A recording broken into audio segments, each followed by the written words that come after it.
Navigating the Four podcast, where we discuss all things faith, healing, leadership, and communication. Exploring the topic of communication, I'm Matt Barker, and I'm joined by the other hosts of the podcast tackling the topic of faith. We have Freed Hardeman, Professor of Bible, Matt Cook. Hey, guys. Exploring the perspective of leadership, we have Assistant Dean of Emerging and Innovative Programs at Freed Hardeman, Mr. Jared Gott. Hello. And giving us the perspective of all things mental health, we have Director of the University Counseling Center at Freed Hardeman, Mr. Nathan Judd. Turtle. And then we're back to the turtle again. I have to listen to episode 1 to understand that one. Thanks for joining us for today's episode of Navigating the Four, where we bring you real talk, fresh perspectives, and a few laughs along the way. Whether you're in the middle of figuring life out or just here for some good conversation, you're in the right place. So grab a seat, maybe a cup of coffee, and let's start navigating the four together. All right, welcome to Season 2, Episode 2, where we'll dive into the topic of leadership versus influencer, the role of social media in leadership. To talk about that, we'll turn it over to our leadership guy, Jared Gott. All right, so I don't have a real eloquent way to kick this episode off. So here is sort of my stream of consciousness thoughts. Scary. Isn't it? The other day I was online and was reading through something, and it was talking about the idea of being like a thought leader. And I had heard that term before, but I really never paid attention to it. And so I began to sort of dive into that a little bit. A thought leader, it actually, like if you Google it, it comes up with a dictionary definition of a person whose views are to be taken to be authoritative and influential. And so it then goes on to talk about thought leaders are those who are experts in their field.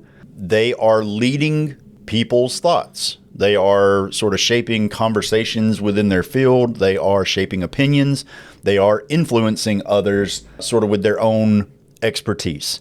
So I began to think, I was trying to come up with episodes for this podcast that had to deal with leadership. And I began to think like, okay, well, how is a thought leader different from what we traditionally think of as a leader? And the more I looked into it, then it became, well, wait a minute. Is there a difference between a thought leader or a leader on social media platforms versus like what we have come to add to our dictionary as the idea of an influencer? Yeah. And what is the difference? And so I'm going to give you a little bit of the research that I've done on this. Like I went and Googled the top 10 social media influencers of all time. And I found an article from Time Magazine that is pretty recent, end of July. And so it had the top 10 social media influencers of all time according to AI. Now, I am probably about to, in these next few articles, butcher a lot of these names. Mm-hmm. So if I say something wrong that you guys know of, please correct me, okay? Especially, like Nathan, there will probably be some in like psychology or things that I may not know. So the top 10 influencers according to AI, here's the list. And we'll talk about these, I guess, just a little bit as we go down. But number 1, Kim Kardashian.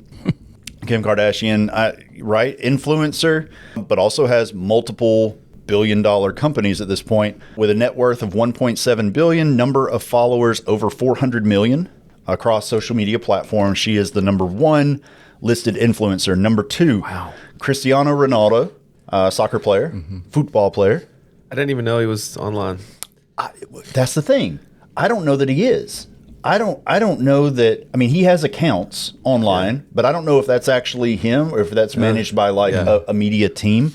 Regardless, an $800 million net worth, over 1 billion combined social media follows, right? So he is number 2. Oh, so that's what we're going with, like right now, ranking social media follows. I'm trying to see what the context is for why they gave them these 10. It's an AI generated followers, list. I would think. I'm assuming, but I don't know that it necessarily goes in descending order. Okay. Right? Because he has more followers combined than Kim Kardashian, but is considered the second highest influencer. It probably pulls a variety of different things. Number 3 is Kylie Jenner, so related to Kim Kardashian. Number 4, Mr. Beast. YouTube person. I love Mr. Beast. So Mr. Beast, net worth of $1 billion, according to this list. 350 million followers on YouTube, according to this list. 5 is, here we go with the names. Charli D'Amelio, I think is how that's pronounced. A TikTok influencer, TikTok dancer, like just rose to celebrity during that. 6 is, okay, Matt, this is where you may come at Matt Barker, because I'm not sure about this on YouTube. I think it's PewDiePie. Oh, Is that it? PewDiePie. Nathan, right? maybe no. I don't know. I know of her. I think it's a him. Or him. I know of him like just through the grapevine of watching Mr. Beast and things like that. Yeah. Through the grapevine, Hey, sure. no, PewDiePie was in online influencer chess tournament at one point. He was one I of think the that's when I found earliest. I'm pretty sure like one of the earliest YouTube Yeah. sort of influencers. I know I've seen some of his stuff. Yeah. He did like gaming content and stuff Yeah, like yeah, that. yeah. I know I've seen some But stuff. I'm obviously not like super familiar with him. I call it her. I've only know 3 of these so far, so I know the Kim Kardashian, Kylie Jenner, and Mr. Beast are the only ones I know. Cristiano I don't even know the soccer Ronaldo. guy. Yeah. Sorry, And PewDiePie. I don't follow. What number are we on? I don't know. I didn't know the I don't follow one soccer name. though. We're on number 7. Okay. This is Addison Rae. Don't know that. Social media personality known for singing and acting, mainly on TikTok. 8. I'm gonna skip 8 because I don't have a clue how to pronounce that name. come Number on. number Give 9. it a shot. on. Give it a shot, Jared. I will not. Number 9 is Logan Paul. Logan Paul. I mean, the platforms vary, right? YouTube primarily, but now boxing, wrestling, vlogging. I mean, Very all that stuff. controversial boxer. Sure. And number 10, Emma Chamberlain, I who know the is a name. YouTube name, looks like influencers, luxury brands, stuff like that. So these are the top 10 influencers of all time on social media, according to AI. Now, what I did was... And that's on Time Magazine. That's on Time not Magazine. I feel like Yeah. that's a fairly legit source. There's Yeah. something to that list. Now, I went to another site and looked up who are the biggest leaders in social media. And the Okay, article is titled Current 50 Leaders in Social Media. Now, granted, this is from 2024. And what I was trying to look at is, does this article define leaders differently? Like I was expecting maybe some world leaders or, the Pope, the Dalai Lama, like some, leaders in the world that a lot outside of people would of follow. maybe outside of social media. Right. Yeah. So we have current 50 leaders in social media, and here are their top 10. Number 1, Cristiano Ronaldo. Wow. Right. We start again with this list. Number 2, Justin Bieber. Number 3, Ariana Grande. Number 4, Selena Gomez. 5 is Taylor Swift. 6 is Okay. The Rock, Dwayne Johnson. 7 is Katy Perry. 8, Kylie Jenner. 9, Rihanna. 10, Kim Kardashian. So only 2 of those 10 are the same, right? The Cristiano Ronaldo and Kim 3, Kardashian. Oh, Kylie 3. Jenner, Okay. Kardashian, Ronaldo. So on that list, now granted, it's a year old, so 3 of those are the same. And I was, again, looking for top 50 leaders. And if you work your way down the list, like number 19, Barack Obama. Further down, there are a few other like technology or corporate leaders in here. But for the most part, it's musicians, it's YouTube celebrities, folks like that. Entertainers. So then I searched specifically for thought leaders. These are Mine's got to be on this list. I keep thinking you're going to say the name. Okay, of the well, don't person that say I it listen yet. to. Let's I'm see not, if it I'm comes not, up. but I'm like, wow, this person has to be at the top. marketing thought leaders to follow on social media. So I guess these are specific to marketing. This is Marketing, probably yeah. a marketing Yeah, mine's not one. thing. And a lot of these, I'm not going to read these names. No offense to all these people. The only one on this list that I recognized was number 7 on the list, Seth Godin. He's written a lot of like motivational sort of business books like The Dip, Purple Cow, things like that. The rest of these, they're like chief marketing officers for LinkedIn, different blog sites, things like that.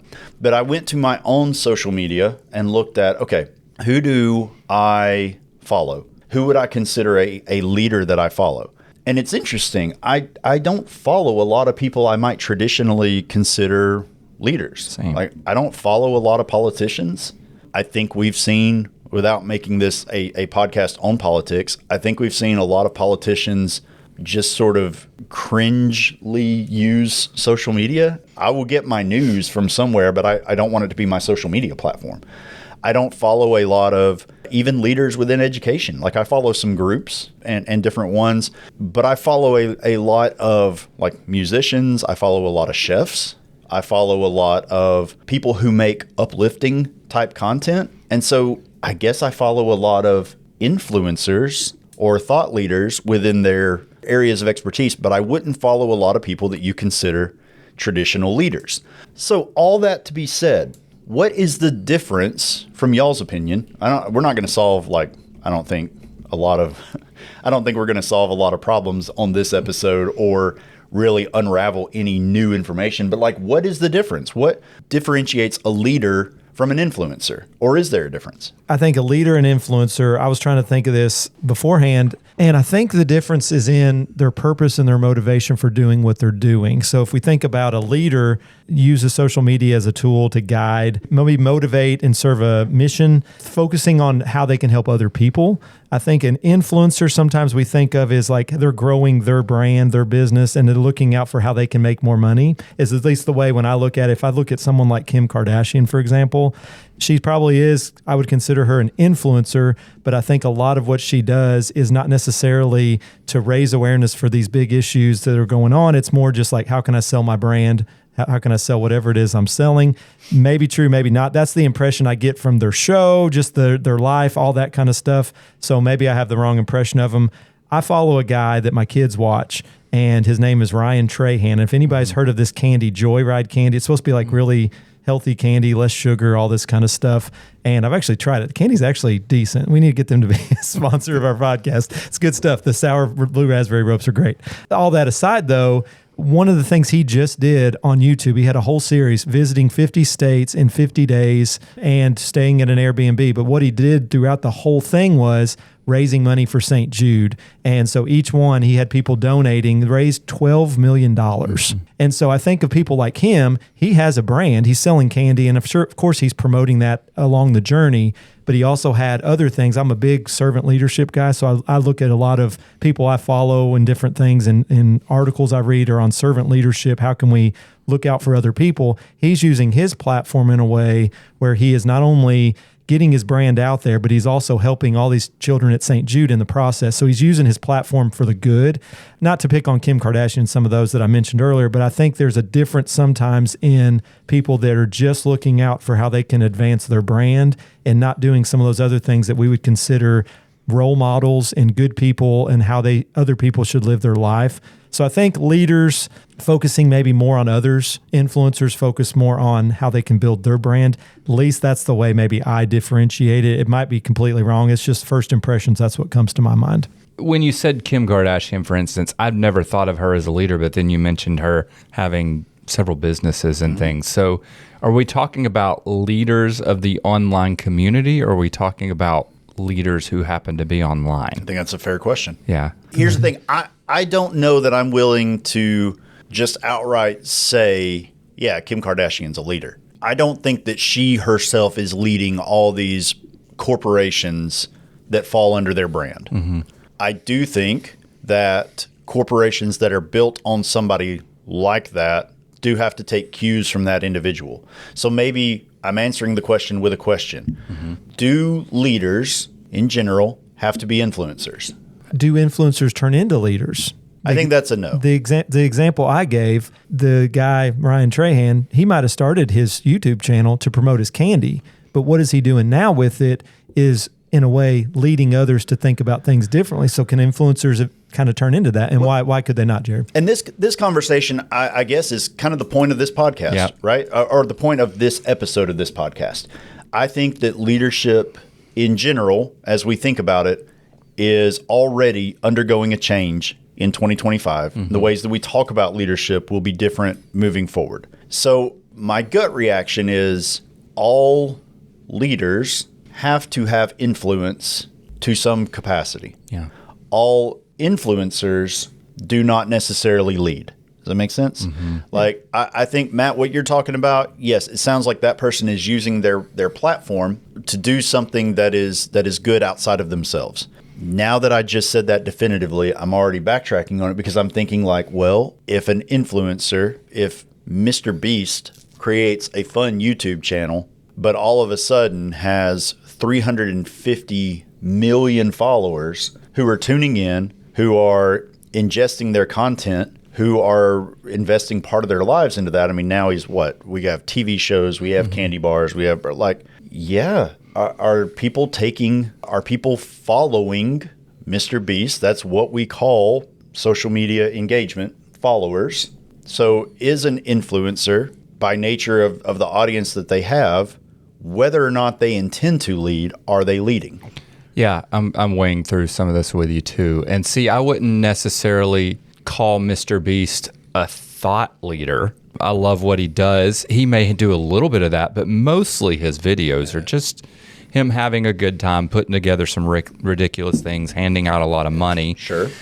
I do think he's a strong leader. Like, he's very business minded and has done some amazing things with business, but I don't think he's intending to direct people's thoughts per se as far as like what his goal is. It may happen. Yeah. Like he may unintentionally be a thought leader, but I don't think that's his intention. No, I don't think so either. Maybe I'm not giving him enough credit, but I think part of that is not knowing what else goes on in their lives, right? Because I would argue if I'm a YouTube executive or I'm anybody trying to come up through YouTube, I'm looking to Mr. Beast as the model for sure that then I want to follow. True. Yeah, and that's so true. There's no telling what conversations may be happening where he is a thought leader within that specific field. That's true. And he's talked about that. He's helped people build their channels, and he won't say who that is, but right. And some influencers might shy away from saying that they are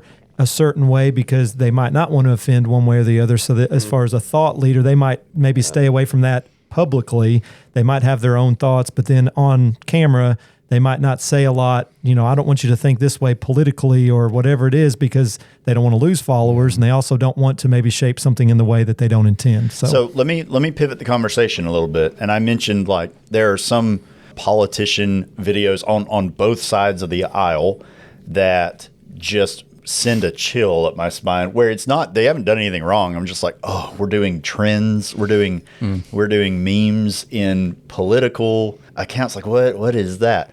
Can you be a leader in 2025 and not engage in social media? Okay, maybe one of the things I want to add to the conversation, and this doesn't exactly answer your question. For me, the key, and especially for this podcast and most likely our listeners, it's like, what's a Christian thought leader look like? For most of our listeners, that's the question I think we've got to ask. Sure. And there's a difference between an influencer, a thought leader, and then a Christian thought leader, right? Which will be guided by some higher principles, some biblical principles. And so that's you. You're the Christian thought leader now. You have a podcast. Navigating the four. No. No pressure, man. So what was your question originally there that I... Sorry. In 2025 and beyond, can you be a leader outside of social media engagement? Pound the table. Yes. Now, will it limit? May you not reach the hundreds of thousands of people that you might reach if you were online? But why aren't we satisfied with saying a Christian leader can impact his or her flock, or his or her church, or his or her students? When did we get to a point where we thought the only way I can be a leader is if somehow I put my voice out there, literally as I'm speaking into a microphone for a podcast, right? I put my voice out there for thousands, hopefully millions of people to hear. Like, why can't I be satisfied with saying, you know what, my sphere of influence are the people that I interact with every day, or the people at my church, or the people at my university? And so I think we've got some real problems, and we think you have to be online and you have to be all over social media, because then we run into some severe motivation problems, in my opinion. So I agree with you, right? Because I almost said before you were, pounding for our the listening table. Audience, acting as if you were pounding the table, right? Like, yes, I can be a leader in my home. I can be a leader in my church. I can be a leader in my community and not have to rely on social media. Let's also understand each of us around the table is in our 40s. And by the time social media came along, we were somewhat fully formed adults, right? And so if we were growing up right now in 2025, would I be cultivated by society to believe that I had leadership potential outside of social media engagement? When I see, again, Matt, I agree with what you're saying, but like when I see, I'm following a ton of church accounts, right? Or the people that I see speak at youth rallies or devotionals and stuff, they have a social media presence. Or, my faculty, my university presidents, even my local elected officials, right? When I see all these people engaged, am I conditioned to believe that in 2025 you have to be on social media to have leadership? I think most people who have grown up in this time period would say yes. I think But I'm actually clarifying too in my mind, like, what is it we're defining? I'm almost picturing three different things. It's like there's a leader, meaning a leader of an organization. Mm-hmm. And then I like that. I've never heard thought leader, but thought leader meaning someone who affects the thoughts of people, and then which is not necessarily a leader of an organization, but is leading something. I'm even thinking like Martin Luther King Jr. Sure. was a thought leader. Absolutely. Before social media was around. And then the influencer is there a difference between a thought leader and an influencer? So I would almost set aside just leader in general. It's like that's definitely different than an influencer, but is there a difference between thought leader and influencer? That's what I'm trying to work through. Matt Barker, you've been real quiet. It's a difficult question because, like you mentioned, some people have grown up with this technology, and it would be like I was trying to think of a tool that we had at our disposal growing up that if we wouldn't use this, there would be like people would say, why are you not using this? This is a tool that's available to you. That's social media to these people that are growing up now, our kids. So for them, it's just a natural thing. Why would we not use social media? So to Jared's point, I think that's very true. It's like, this is not something that's like outside the norm. For them, it's like, why would we not use this? This is a tool. We can reach millions of people if we do this. Why would we not? For us, it seems a little bit like, well, we never had this and we were just fine. So maybe some of that's dependent upon the business organization you're a part of. Some might rely on that more than others. People that are starting businesses today probably would be like, yeah, I'm definitely using this. We're going to get our brand out there to this many people. I think there is some negatives to that. I think we can have a lot of positives associated with relationship building, networking, getting our information out to so many people. But what about all the negatives of that too? We've seen people that have been in the public eye that have just ruined their business as a result of these negative things that are associated with it. And there's kind of that temptation there to like, when we think about chasing that popularity, right? If we start out with it to promote our business, but then we get so many people following us, that can kind of become our focus. And we're like, I want to have like 20 million followers like this guy does. And our motivation isn't to lead, it's to get people to like us. And it's not necessarily focused on others like our business or organization, it's focused on us. So I think there are a lot of negatives associated with it that we have to think about as well. It's interesting. We're talking about some of the guys you hear at youth rallies and stuff like that. I started looking them up, like just on Facebook, just because I have my laptop here. And I looked up the 3 or 4 guys that you see their names the most on the big events in Churches of Christ. Very minimal social media activity. Yeah. Which is interesting. At the same time, is it possible to say, okay, that's fine, they're not using social media a lot, but they already have a platform through their church. It's their church's platform that puts their name out there, right? And so it's easy to say, okay, I'm not going to use social media as a platform because that feels icky for me or whatever, braggy or whatever. Well, yeah, okay. Well, my church is putting content out there with me on it. You know what I mean? So it's like, right. No matter how I spin it, social media is being used in some way to help all of us, even if it's just our organization, to be thought leader in some way. So I struggle with this. One of the ways that I struggle with this is think about some of the people out there who are thought leaders online. Here's the question I wrote down a minute ago. Is it possible to be an online thought leader that no one actually would follow in person? Where, they got all kinds of words and they love to put it out there and they love to get all the likes and the clicks and the followers. But like maybe the reason they're doing that or feel the need to do that is because in their real life community, nobody's actually listening to them. Or they're not a super great person in person, but they portray themselves a certain way online. Yeah, that and happens a lot. They have this large following kind of all over the place, but like they've never really been able to pull that off in person because of however they do it or their attitude or whatever.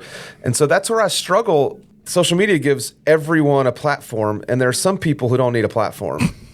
I would agree. And so that's a tension I feel here. And I see that even, I'm going to pick on kind of as the faith guy here. I think about my brothers in the ministry world who like to share everything they do in ministry and everywhere they've been and everywhere they're going. And like for me, it's hard to imagine Jesus doing that. Being like, hey, here's where I've been. So blessed to have been here this week. Or Hashtag blessed. And it's just that kind of like, why? Is it for more attention? Is it for more likes? Is it so people will then think I'm a thought leader? Like, why do we feel the need as Christian leaders, especially, to put everything out there that we're doing or what we're going to do and put it in. I mean, you can put it in humble words, right? But is it actually humility? And for me personally, like, I couldn't do it. It wouldn't be. If I put all my stuff out there, it'd be like, I'm bragging right now. I could make it sound real humble, and my intentions at first would be pure, but the more likes I get, the more comments, it's like, oh, it feels good. You made a good, interesting point too. I was talking to Jared about this at I think it was a youth rally or something we were at, and you get this hype around certain people speaking, and it's all promoted on social media. And we went to one session, and it was a guy I didn't even know that well. And we left, and I was like, that was awesome. Like, I don't even know exactly who that guy is, but I've learned a lot from that. And even not to diss on those other people, but I'm like, even the ones that were hyped up, I think I learned more from that session than the ones that were hyped up the most. So sometimes it's not always, like you said, the ones that are promoted the most or have the best social media following. Sometimes it's the content they're talking about that you learn more from. But we get sidetracked a lot of times by the hype and the build up and the social media presence, for sure, I think. But to your point, I think the younger generation probably doesn't agree with what I've just said and doesn't get it. And I've had recently a guy came to me and said, hey, can I just start creating some shorts for you? Like, from your online content, from like the YouTube stuff on Snake? I said, no. I don't want that. He's like, listen, I'm telling you, here's what he said, you'd reach a lot more people. And to me, it's just like, for me, that would become a pride issue. Not that anybody would listen to it anyway, but if they did, it'd be like, ooh, this feels good. But so I think that younger generation doesn't understand, and he did not understand when I was like, nah, no thanks to that. So there's a lot of tension here for me. So this maybe is a good segue into my next question, which gets into the idea of followers and those who are following different platforms on various social media accounts. They are growing up in a way that they receive thoughts and words and things differently. And you just mentioned, right, like, rather than a whole sermon, if you could make shorts, little clips, then man, who knows how many people you could reach. And so has the speed and brevity of social media, do you think that it is helping, or I really just kind of framed the question poorly, but do we think that it is helping or hurting a leader's ability to communicate and lead others? It's helping get their attention, but it's not always helping them when they're in the weeds doing all the stuff. I mean, I'm thinking of the example you gave just now with a sermon. You can get their interest in a sermon. They still got to sit through that Sunday night sermon that's an hour long, and they're not going to like it. I can build up a class on communication all I want, but they're still going to have to sit through that 50-minute to an hour class, and they're going to have to learn a little bit. So I think that promotion aspect is there, but they still it kind of requires that compromise. Like, they still have to engage in the content in a different way that they're not always used to, even though they grow up with social media. They have to come out of their comfort zone just like sometimes we do as well. I think it's a little bit give and take there for sure. I'm thinking it's not necessarily good or bad, but it can be a tool, and even what you were saying, Matt, like, I think I would struggle with that, especially if my goal was like, not that my goal is not Christianity, but like that's in your field. And so if you were to do a social media thing, that's probably where it would be naturally. Self-promotion feels icky in the Christian field. Yeah. And so I think it could just go either way. I mean, I can definitely see where it would help. I'm thinking about the president of our university uses social media a lot. It's a great marketing tool for him, and it's a good way to do fundraising and keep alumni informed, and so, but it can definitely get into that negative too. So I'm thinking outside of a faith viewpoint, just from like a business or an organizational standpoint. I mean, common understanding is that if you were to start at an organization, or if an organization is at the start of a new strategic plan, operational plan, however you want to define that, you're probably expecting to not see the plan fully implemented and the outcomes of the plan until year 3, right? It takes time to get initiatives in place, and then to get them smoothly running, and then to see the outcome. If we have a generation and a culture coming up that is used to quick, like, get my information quick, like, at what point are they being cultivated in patience, right? At what, and from a leadership standpoint, if you're just used to the quick hits, if I'm trying to build culture, which involves a lot, like, that can take a long time. That may involve getting people out of positions into new positions. I mean, that could take a while. Then what do followers look like if leaders are trying to really make transformational change over a period of time? Can they be bought in when we're getting used to just give me the high points and let me move on, to the next thing? I don't know. I don't know what that will look like. Yeah, I'm thinking about Freed Hardeman just in general here. I mean, we're looking for a president right now, and you better believe the person that they get. I mean, this is like when President Shannon came in. I don't know how big on social media he was before he came in, but he quickly, learned some of the things and used that to get the message out and different things like that. So thinking about like Freed Hardeman in general, thinking about the recruiting process of students. Jared, you worked in admissions years ago. Sure. I remember when I was recruited or just information, it was in the mail. I got a thing in the mail. And now the way they utilize social media to recruit students, to get them information out, what Freed Hardeman's about, some, highlights of what the university is about, all those kinds of things. It's just a tool that's used now. And going forward, you mentioned like how that shapes future leadership. And you think about leadership changing a little bit here at Freed Hardeman.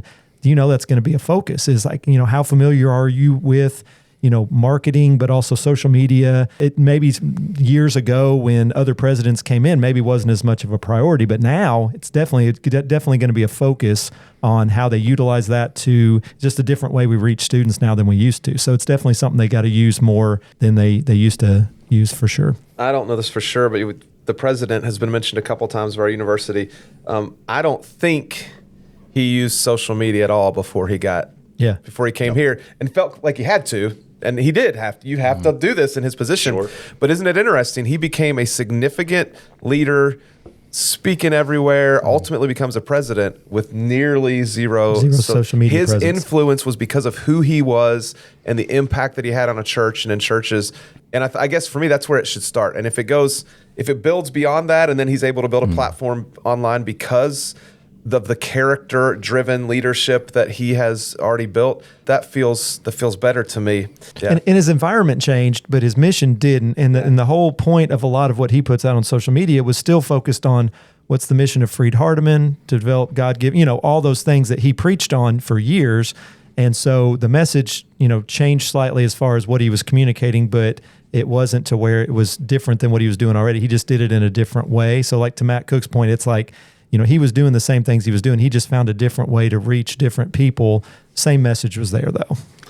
So to maybe begin to summarize this and sort of put a bow on the episode, I think that what we've said is when you think of influencer and maybe thought leader, even differentiating those two, influencer seems to be driven more by attention, self-promotion. A thought leader does tend to maybe be driven a little more by impact, at least with the community that they engage with. Yeah. I do think that thought leader is not, certainly it's not the only kind of leaders we're going to see from this point forward, right? It will become another style of leadership that is talked about. There will be servant leadership, there will be transformative leadership, all these different things. And there will likely, in an age of social media, be thought leadership, right? Where you are just becoming an expert or an academic in that field and sort of putting content out so that people can grow in their own knowledge.